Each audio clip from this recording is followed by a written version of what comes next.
നമസ്കാരം. ലോക്സഭാ തെരഞ്ഞെടുപ്പിൽ പ്രിയങ്കയെ കളത്തിലിറക്കാൻ കോൺഗ്രസ്. വരുന്ന ലോക്സഭാ തെരഞ്ഞെടുപ്പിൽ കോൺഗ്രസ് ജനറൽ സെക്രട്ടറി പ്രിയങ്ക ഗാന്ധിയെ ദക്ഷിണേന്ത്യയിൽ നിന്നും മത്സരിപ്പിക്കാൻ കോൺഗ്രസ് നീക്കം. തെലങ്കാനയിൽ നിന്നും കർണാടകയിൽ നിന്നുമായി 2 സീറ്റുകളിലായി മത്സരിപ്പിക്കാനാണ് കോൺഗ്രസ് പദ്ധതികൾ രൂപപ്പെടുത്തുന്നത്.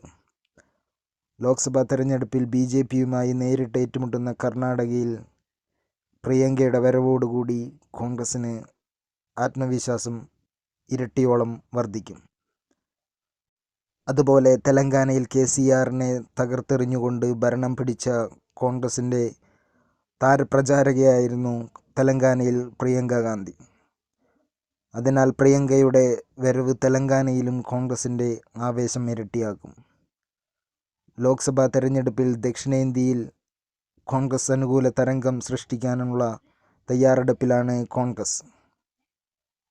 ദക്ഷിണേന്ത്യയിൽ നിന്നും പ്രിയങ്ക മത്സരിക്കുന്നതോടുകൂടി ലോക്സഭാ തെരഞ്ഞെടുപ്പിൽ കോൺഗ്രസിൻ്റെ തെരഞ്ഞെടുപ്പ് ചിത്രം വ്യക്തമാവുകയാണ്.